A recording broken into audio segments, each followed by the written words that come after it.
Yes. Great. Welcome, everyone. You are here to join me today to talk about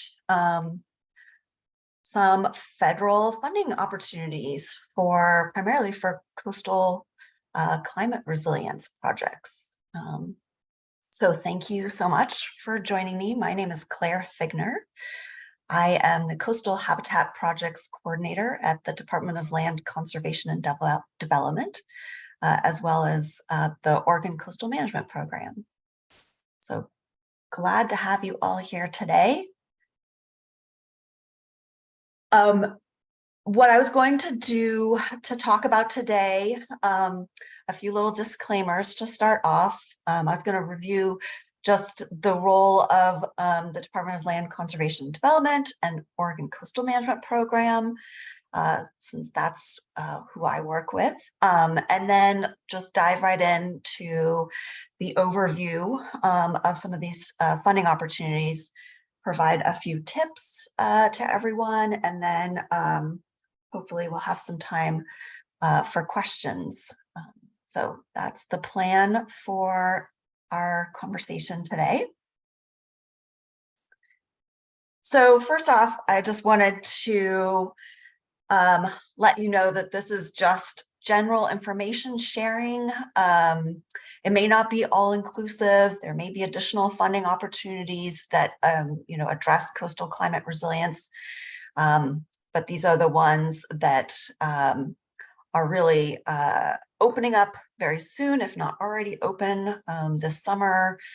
And I just want to also mention that, for exact and accurate information, please be sure to see the information directly from all these funding opportunities and don't only rely on the information I'm providing you, because this is a lot and, there could be slight errors here or there. So I also wanted to say that DLCD, we don't represent or speak for these funders or funding opportunities. We are very supportive of our partners, all of you, working to do this work and to implement this work. And so, myself and others at DLCD and the Oregon Coastal Management Program wanted to provide sort of this overview just to get the word out to all of you about these opportunities, and really support all of you in trying to get these dollars to come to Oregon. I also want to apologize off the bat for very text-heavy slides. This will probably be the last slide until the end with nice photos. But I wanted to be able to provide you with sort of the same level of information for each of these funding opportunities. So they are a lot of text-heavy slides, but don't worry. I will send everyone who's registered all of these slides, plus I've put all of this information into just, more of a Word user-friendly document. So you will have all this information, hopefully by the end of today. So don't worry about having to absorb all of the information I'm sharing. You will get this so that you can use this as you like and have these resources, which do include a lot of links to the web pages for these funding opportunities. So with that, let me get started. So you may be asking yourself, if you don't know, what is the Oregon Coastal Management Program? Well, Oregon is one of 34 states to have nationally recognized coastal management program established by the Coastal Zone Management Act of 1972. The Oregon Coastal Management Program aims to protect coastal and ocean resources and ensure livable and resilient communities on the Oregon coast. The Oregon Department of Land Conservation and Development is the lead agency for Oregon and our coastal management program. Our coastal management program is also unique in that it's a networked program that includes 10 other state agencies and 41 county and city governments. OCMP does receive some annual funding to support our work through the National Oceanic and Atmospheric Administration, or NOAA. And just to put all of this in perspective, how all this comes through to the state. In 2021, we saw the passage of the Bipartisan Infrastructure Law, or abbreviated as BILL. And you may have also heard that referenced as the Infrastructure Investment and Jobs Act, or IIJA. Those are sort of interchangeable, so you may have heard both of those names. And that program has, as one of their priorities, has a priority of building climate-ready coasts for the nation. So NOAA received some of those BILL and IIJA dollars to put towards their climate resilient work, and have established several new grant programs and added extra dollars to some of their existing funding programs.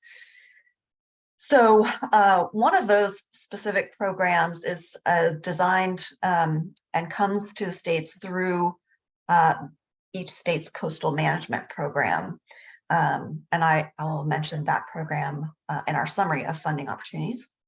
But in addition, there's also the Federal Inflation Reduction Act that is also providing an additional $3.3 billion to NOAA to also address the priority of building climate-ready coasts and coastal communities.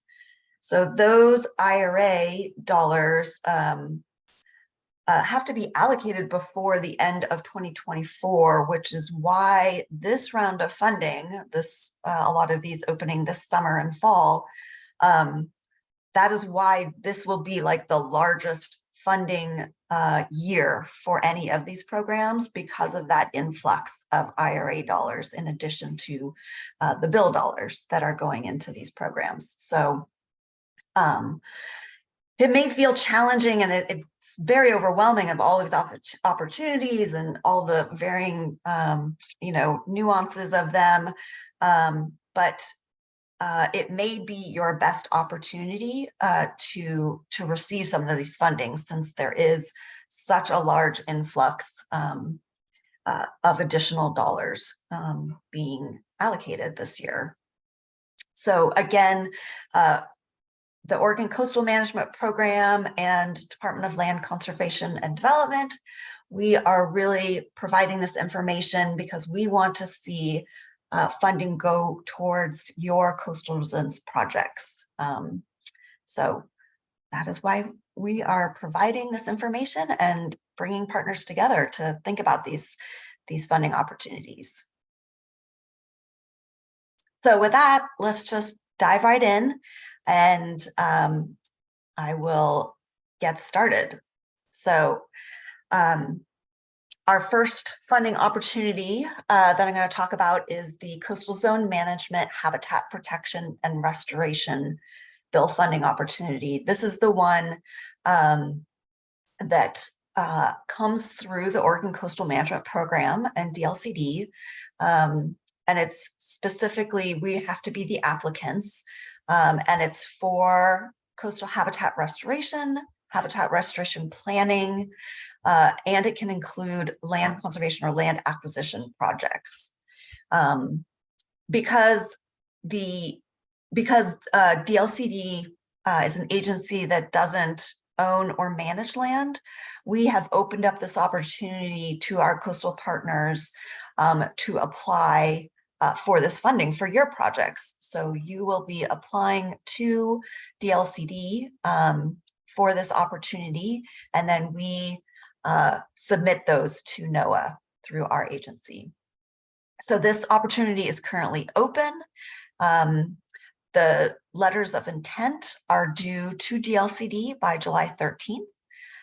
If you are interested or want to know more about this, I am the contact for this funding opportunity, so please reach out to me. We have a lot of information on our Coastal Grant website, for a lot of resources associated with this particular funding opportunity. So please reach out if you have questions. This is a multi-year funding opportunity, so this is not your only opportunity. Many of these programs that are funded through the bill opportunity are up to a 5-year funding opportunity, and many of these programs are in the second year of funding. So you can look for that information. I'm just going to check the chat. Yes, there was a question that we can only submit 3 for this particular funding opportunity. DLCD and all the coastal management programs are limited to only submit 3 project proposals in an LOI form. And then it's many of these programs have this 2-step process where you submit a letter of intent. And then if you're invited for a full application, there's a second due date for that. So DLCD will choose the top 3 applications that best align with NOAA's criteria and that we feel best compete on a national level. So thank you for that question.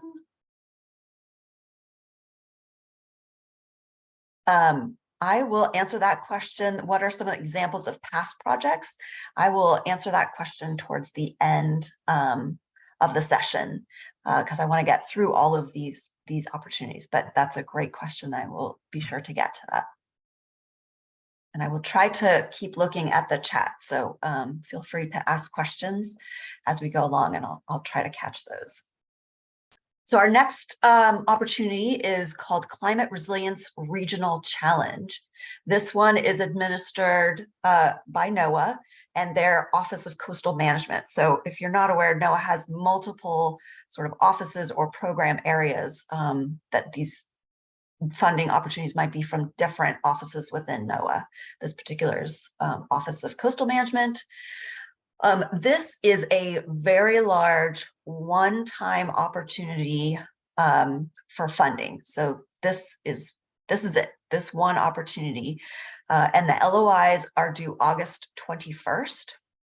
And this one has 2 tracks of funding. The first track is geared for funding regional collaboration or collaborative building and strategy development.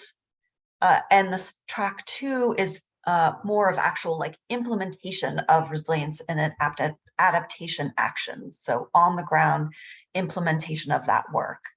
I highly recommend that you check out the website for this. There is a lot of details and a lot of information about these 2 tracks of funding, but this is a huge opportunity. So the track 1 for sort of that collaboration building and strategy development, the funding range for those proposals, they're looking for from about $500,000 to $2 million per proposal. Then the implementation track, that second track, the funding range for that is $15 million to $75 million per proposal. So they're looking to allocate, about $575 million total for this one cycle of funding. So huge opportunity. And this, requires large, strong partnerships. So it may be, challenging to think about how to put together an application in this short timeline at that scale. But I really recommend you start reaching out to your existing partnerships to see about pulling together ideas for how you can submit. And, one benefit to the process that NOAA has is that, the LOIs or letters of intent are not as intensive as a full application. So you can continue to build your ideas and full application if you're invited. And so you'll have additional time to put together a full application. But I do want to highlight that NOAA is having an informational webinar about this funding opportunity next week, and you can access that through this website listed there at the bottom. And you do have to register to participate, so be sure to do that. I tried to do that on the day of a previous one and it was full, so if you are interested, try to register ahead of time for that. And on each of these slides, I list the eligible applicants, so they do vary, but this one includes a wide range of eligible applicants. I do want to highlight too, for many of these opportunities, match is not required, but they look to see that you are leveraging funding and they encourage leverage funding. So it may not be official match, but you're leveraging other funding that you're bringing into your larger project.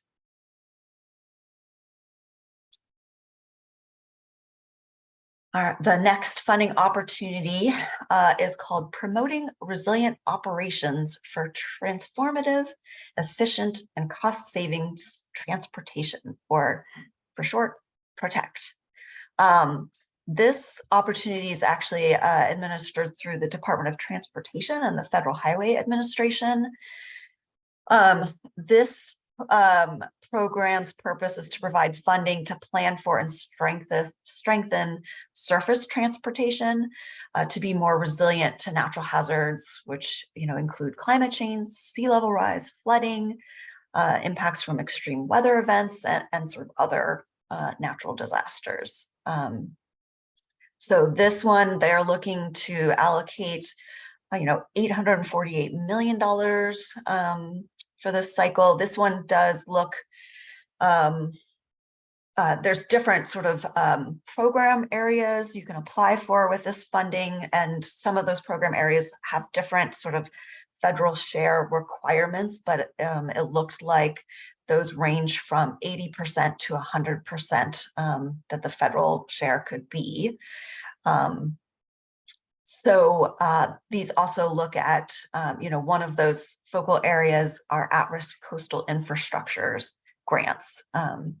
So that might be something that coastal communities can access. This one is also currently open, and so applications are due by August 18th. And again, I provided the contact information and website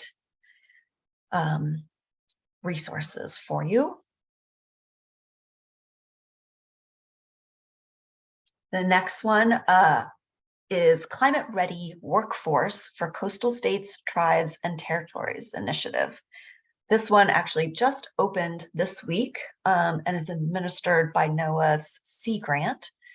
And this one looks to establish programs aimed at placing people across the country into, and this is a quote, good jobs that advance climate resilience.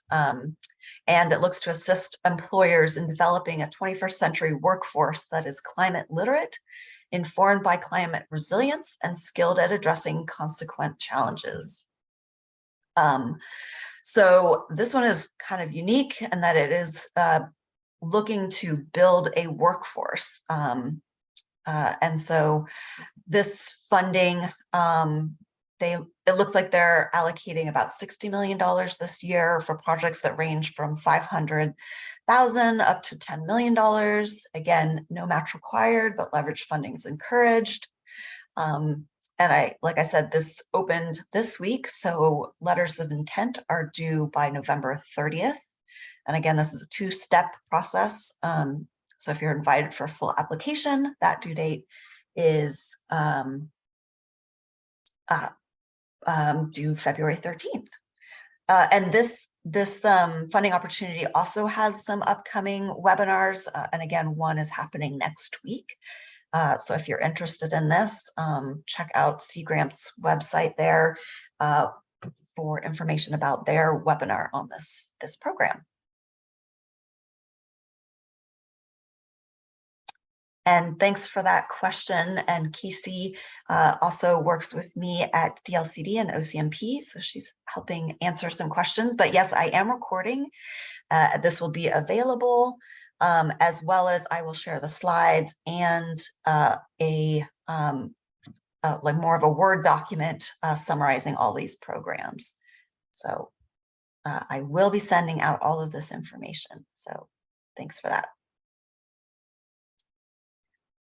Our next funding opportunity is tribal engagement in regional ocean partnerships. So this funding is only accessible to federally recognized Indian tribes. And this funding is to encourage and enhance tribal engagement and or participation in existing regional ocean partnerships around the country. This is administered by NOAA and their Office of Coastal Management. It is currently open and applications are due August 30th. And match is entirely waived for this funding opportunity. And the funding range is from about $50,000 to about $200,000 per proposal. There is also, I didn't include it here, but there is also, NOAA provides a regional ocean partnership funding opportunity, but that the eligible applicants for that are existing regional ocean partnerships. So I did not necessarily include that in this list because that's a very narrow focused funding opportunity, but the West Coast Regional Ocean Partnership does access this funding as well. Right. The next funding opportunity here is the Water Resources Act pilot program. This one is also a somewhat complicated funding opportunity, but it is administered by Army Corps of Engineers. It is an ongoing opportunity because it is providing additional funding for this pilot program under their continuing authorities program, which kind of contains a bunch of different acts that provide funding and resources for quite a range of opportunities. And this is to be completed in economically disadvantaged communities. And again, this one match is not required. There can be 100% federal cost for these. But some of the CAP programs include shoreline erosion protection, storm damage reduction, beneficial uses of dredge material, and aquatic ecosystem restoration. Some unique opportunities, and there is a lot of information on their website that I included here, and I would recommend you look at that. The eligible applicants for this are just non-federal entities or interests, but they have to be representing or from an economically disadvantaged community to be able to apply. Again, this one is open and applications are due by August 21st.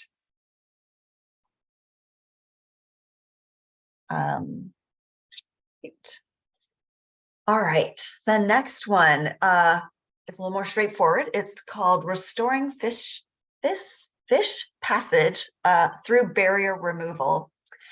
This one is administered through NOAA's fisheries. They're looking to allocate about $150 million in this round for projects that range from $1 to $5 million per proposal. This one is for implementation of locally led removals of dams and other in-stream barriers to rebuild sustainable fisheries, contribute to the recovery of threatened and endangered species, enhance watershed health, and improve economic vitality. So some really good opportunities for fish passage projects. And you can see the scale. They're looking for projects from $1 to $15 million. So this might be an opportunity to work with other partners to put forward a more comprehensive application for multiple fish passage projects. So, obviously probably not a single fish passage project would be very competitive. So really reach out to your partners to think about how you might be able to put in a competitive application for this one. Again, match is not required. This has not opened yet, but we're expecting it to open this summer. So be sure to check out this website, which will have the announcement when it does open. A parallel program to that is one that's directed specifically for Indian tribes, tribal commissions, and tribal consortia to apply. So also addressing fish passage to implement burial removal efforts that benefit tribally important migratory fish and to build tribal organizational capacity to participate in developing current and future fish passage projects. This one, again, is not open yet, but also expected to open soon. And probably made about $12 million this year, with projects ranging from $300,000 to $5 million. And these both are multi-year funding opportunities, but again, this year probably will be one of the larger amounts of funding that they allocate for these programs. Great. Our next opportunity here is called Transformational Habitat Restoration and Coastal Resilience Funding. This one is also administered through NOAA's fisheries and is for habitat restoration projects that rebuild productive and sustainable fisheries, contribute to the recovery and conservation of threatened and endangered species, use natural infrastructure to reduce damage from flooding and storms, promote resilient ecosystems and communities, and yield socioeconomic benefits. This one is one of the larger pots for restoration, being about, they're looking to probably allocate about $200 million this cycle, with a funding range of $1 to $15 million per project. This one also has not quite opened, but again, we are expecting that to open soon. And again, be checking this website for that announcement when this opportunity opens. And again, match not required, but encouraged. And eligible applicants also includes institutions of higher education and nonprofits, for-profits, state, local governments, as well as tribal governments.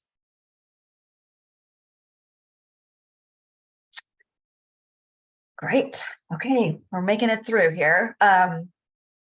Another source is called Coastal Habitat Restoration and Resilience Grants for Underserved Communities. So this one does focus and targets funding and proposals for underserved communities in habitat restoration activities that promote resilient ecosystems and resilient communities. It's helping to build capacity for these communities to more fully participate in developing future transformational habitat projects. This is also administered by NOAA Fisheries. The total funding amount for this cycle is about $15 million, with projects ranging from $75,000 to $1 million. Again, this one is not quite opened, but again, is anticipated or expected to open soon. And this one, again, has its own website that if you're interested, be sure to check into about when that opens. Great.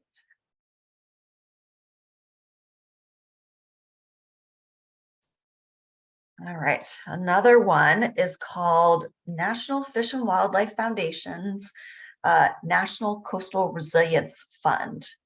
This one is administered by the National Fish and Wildlife Foundation, but it's a partnership between NIFWF and NOAA and other funders to enhance fish and wildlife habitat and to protect coastal communities. And they fund activities in 4 categories that include community capacity building and planning, site assessment and preliminary design, final design and permitting, and restoration implementation.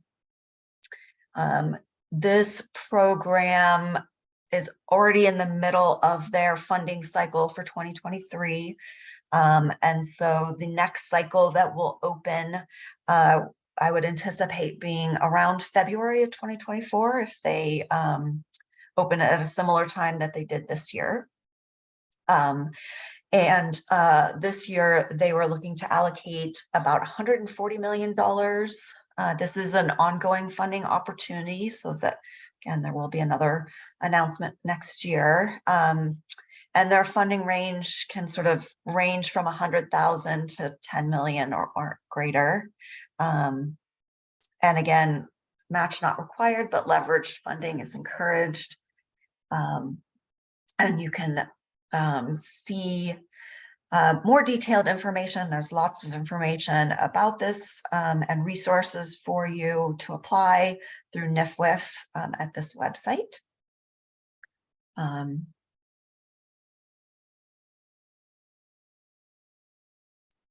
And the last funding opportunity that I want to highlight is one that I don't know a lot of information about yet, but it sounds interesting. And it's a climate resilient accelerator program, and it is administered by NOAA. And they are looking to fill a critical unmet market need by funding accelerator entities to support businesses navigating commercialization pathways for coastal and ocean-based resilience products and services. So if that is something that is in your wheelhouse and sounds interesting, it does look like they are expecting to open up an announcement for this program again this summer. There's not a lot of information. Like I said, I don't know a lot on this one, but I anticipate when they do announce that, all of that information will be shared. So this is the website that they have a little bit of information about, and where they'll probably post any announcements for funding. So check that out if that is interesting. So that is the list of opportunities I wanted to share. You know, there are other opportunities I can just mention that might be an interest. I don't have all the information for, but I believe U.S. Fish and Wildlife also has a fish passage grant program. Oregon's Emergency Management Department has FEMA dollars that flow through them for sort of non-emergency related funding. One is called BRIC grant for building community resilience. And our Oregon's Department of Environmental Quality has programs where some of the federal dollars flow through for drinking water source protection. So if that's something you are interested in, I would reach out to DEQ staff on those funding opportunities as well. And then we have other, state funding opportunities that I'm sure you are also familiar with, but our Oregon Watershed Enhancement Board has a lot of funding opportunities. They also have a coastal wetlands program, and our Oregon Department of Fish and Wildlife also has funding opportunities. So I wasn't going to touch on all of those, but I did want to just briefly mention those, that there are a lot of other funding opportunities out there that are available to everyone. This is not all inclusive by any means. So just to wrap up my talking parts, I wanted to just provide a few tips for all of you, and I'm sure that Oh, yes. Sorry, before I do that, Meg Reed, also with Oregon Coastal Management Program and DLCD, mentioned that DLCD will be starting up a new green infrastructure grant program that is a result of funding coming through this legislative session that just closed. So that's hot off the presses, and there will be obviously additional information shared out by DLCD on that program as that's developed. Thank you for mentioning that, Meg. So what I was going to say was, I'm sure many of you are very well versed at applying for funding and federal funding. So if you have additional tips that you can share with all of us, I'd love to see additional tips, and you can share that through chat while I'm going through my tips. But it's great to share advice with each other, because we're all partners here in this work. So my first tip is to really, if there is a program that you're interested in and think you might want to investigate and apply for, I would really recommend thoroughly reading through the notice of funding opportunities, or NOFOs, or RFPs, or whatever format that information is released in, because I know for NOAA and other agencies, those NOFOs are very all-inclusive. They have all the information you need to know about their goals, the program goals, their requirements, criteria, just all the details. So be sure to thoroughly read through those. It also helps you ensure that you have an eligible project, because each of these have similar requirements and eligibility criteria, but also have some nuance to that. So making sure you're actually proposing an eligible project is important, so you're not sort of wasting your time if your project is not actually eligible. So be sure to look through those. Each of these funding opportunities has email links directly, so that you can ask these funders direct questions. And I would highly recommend reaching out to them, asking any questions that you may have, because they've been very helpful when I do that. So I would definitely recommend reaching out with your questions. I kind of mentioned this a little bit before, but these are all federal funding opportunities. So you're competing nationally or with all coastal states. So small individual projects tend to not compete as well on a national level compared to projects that have strong or multiple partnerships, that have community involvement, provide that transformational results by the work, or serve or are led by underserved communities. So if you do have individual projects that you are looking for funding, try to reach out, again, to other partners to see if you can combine your work and elevate each other's projects by putting in a single proposal for something that may have a bigger impact and can compete on a national level. When you're doing letters of intent or applications, use persuasive language. Try to be logical in your approach and emphasize how the project meets the program goals. Most of these programs that I highlighted have that overarching program goal around climate resilience. So be sure you're reading the details about those goals and criteria that they're looking for. And if you have a restoration project that maybe your focus is like dune revegetation, just from this picture here, thinking about some of that kind of dune revegetation, and you want to make sure you're providing your proposal through the lens of climate resilience. So how does your work provide resilience for communities by the results of your restoration project? So lead with the goals of the individual programs. Letters of intent and applications should be concise and engaging. Really try to avoid sort of jargon and statements that are not supported by facts.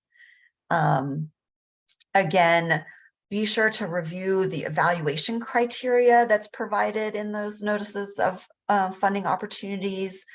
I've found that a lot of those that NOAA provides, they do a good job of kind of listing like a bunch of questions that you can ask yourself whether you're answering and providing or meeting those criteria. So look for those in the notice of funding opportunities and make sure your proposal is really addressing all of those criteria, because that's how NOAA evaluates proposals and decides who gets funded. Somebody asked earlier about previously funded projects. So that is one of my tips, to be sure. Again, I think I mentioned a lot of these build programs, if they weren't already existing programs, most of these are at least in their second year of funding. So you may be able to see what projects they funded within that first year of funding. So for the CZM Habitat Protection and Restoration Program that DLCD administers, we do have a link on our website, on our Coastal Grants website, to the project proposals that were funded in the first year. So that gives you a nice summary and perspective on kind of the scope and scale and types of projects that NOAA has funded. So great idea to do that. A couple other sort of nuanced tips that if you are applying for federal funding, you want to be sure to start working to get your sam.gov number if you don't have one already. You don't often need that for the LOI stage, but if you are invited for a full application, you have to provide it at least at that stage usually. And it does take some time to get that number. I've heard weeks, or it could be longer. So if you are interested, it's good to get started on that process. And if you already have a SAM number, that does have to be updated annually. So just make sure that you have that number have your information updated.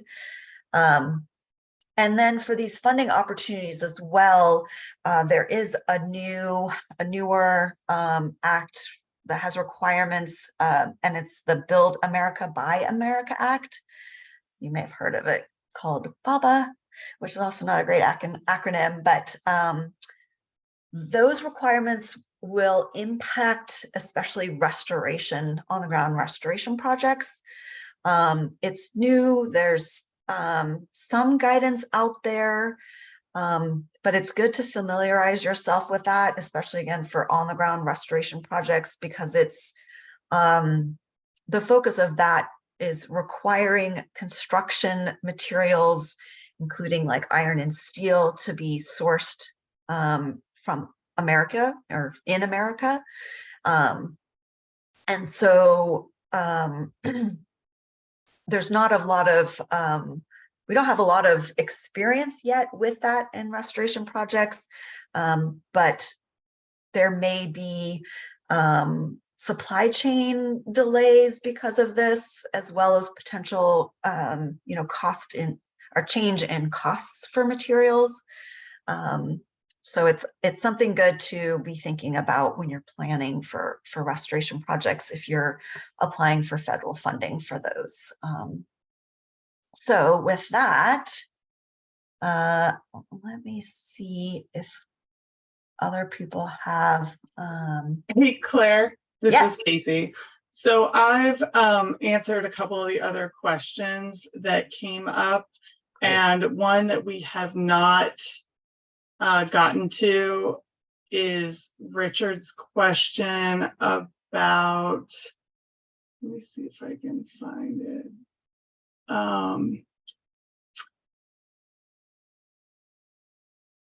It's up near the top, but it's for the climate change program. Are cities and coastal states that are not on the coast themselves also eligible?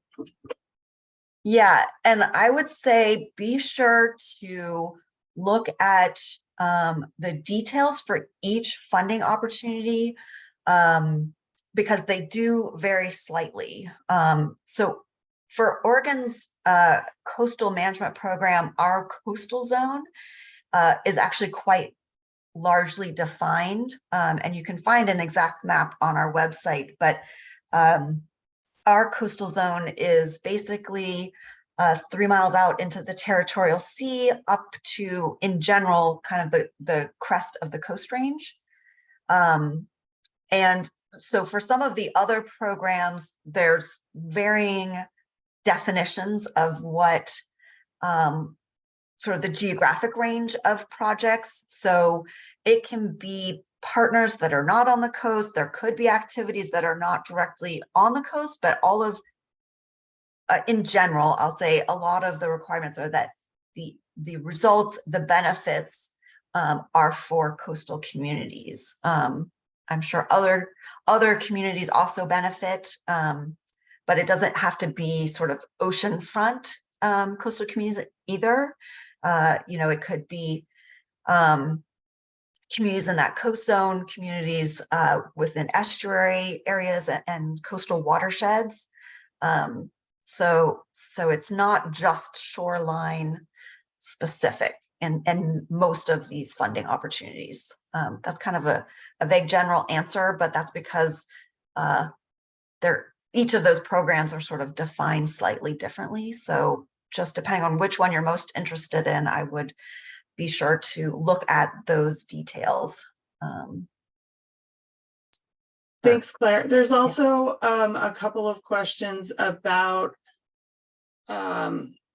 underserved communities and how that's defined. So Yeah. I added some the information from the bill competitive notice of funding opportunity, their definition, but then there are further questions about do we have maps on disadvantaged communities? Are they different for the different funding entities?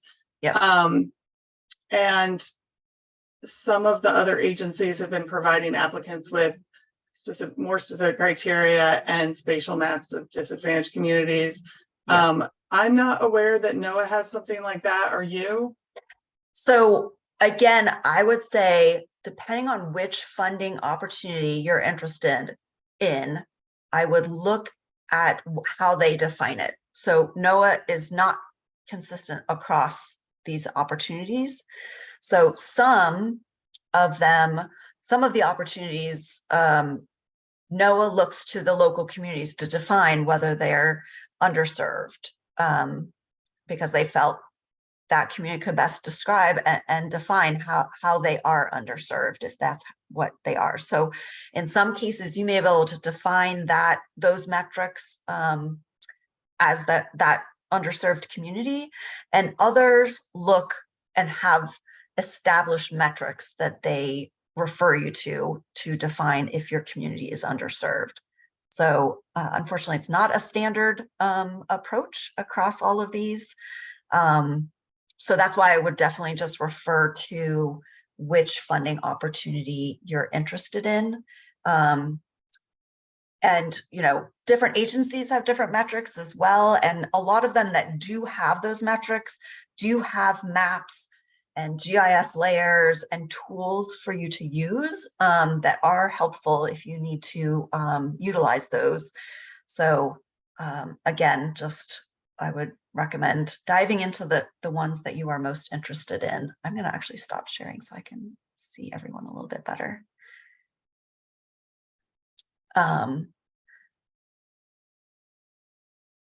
Great. Thanks for helping with the questions, Casey. Was there anything else? Oh, I see Christy Foster, you have your hand up. I don't see me on the screen anywhere. I was going to try to help answer that last question. I just had to define the entirety, or I just wrote as part of our environmental justice strategy for the EPA. I defined the entirety of Tillamook County as disadvantaged. And so I would be happy to talk with anybody about how I went about doing that, but it's kind of a long conversation, and I can try to help you craft your argument for your case for your particular grant, and share that information. And Christy, do you want to provide your? I'll put my your- email in here. Yeah, and who you work with. Yeah. Great. And Thanks. Claire, there was a question in the chat, if the chat will also be saved with the recording. Can we do that or download it and then include Yes. in our FAQ? I thought there was ways that you could download, but directly, but when I close out this meeting, I will get the chat. And so I can include that in my email out to everyone, because I have not been able to read all these, but it looks like there might be some great questions and answers, as well as hopefully some other tips for folks and resources. So there's a comment in the chat too about the Sea Grant workshop next week. So yeah, just as another note, if anybody's not. Great. And I want to highlight one of Meg's comments. I see here too. It's good advice to think about permits that you will need to get. You know, for those of you experienced in doing restoration work, you're well aware the intensity and longevity that it takes to get all of your permits aligned. So when you are planning projects, some of the funding opportunities specifically have funding for that planning stage for you to be able to get all of those permits, and if you have engineering or design work that you also need to have done. So there are opportunities to help you fund that and the capacity to be able to do that then you later apply for on-the-ground restoration work. And, you know, some of the on-the-ground restoration funding opportunities do look to see that you have your permitting and design work nearly complete when you're applying, because they recognize that phase can, you know, take quite a while and can be have bumps in the road that can delay things. So that's great advice to be thinking about that permitting and design phase in your restoration projects. Great. And Felicia left that link to the workshop another workshop next week. In that chat. So I'm just looking through. Oh, good. Tanya. Great. Is that how, Tanya, is that how individual people can save the chat here today? Yeah. Anyone can save the chat by clicking those three dots. So if you have your chat, meeting chat box open down at the bottom where you can type in your chat messages, there's a few little icons and the smiley face and then the three dots for more. And then, yes, there I see the option to save chat. So I think you can save the chat on your own. But just in case, I will save it as well and send that out. But thanks for that tip, Tanya. Tanya also works for DLCD and OCMP. So great.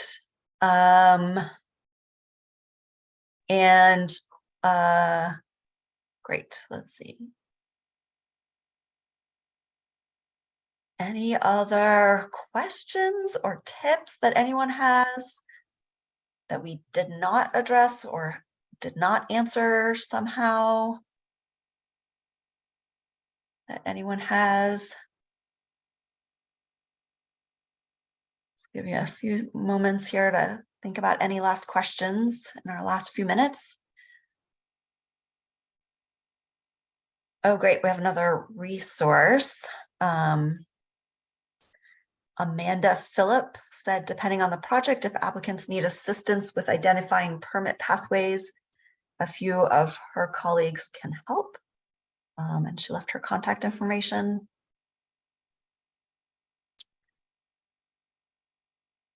Great. Perfect. Well, I don't see any last questions coming in. So I just wanted to say thank you so much to all of you for joining and listening in. And again, I apologize for the text heavy, not as interesting slides today, but you know, we really wanted to try to get this information out to you all because I know it's been challenging to get a grasp on all of these funding opportunities. So we really hope you are successful and you put together wonderful proposals, and do feel free to reach out if you have additional questions and you can't figure out what your next steps are. Feel free to reach out to me and others at DLCD and OCMP because we really want to see you be successful and build climate resilience for Oregon. Great. Thank you guys so much. And I will be sending out information later today. And thanks to all DLCD staff for helping out today too.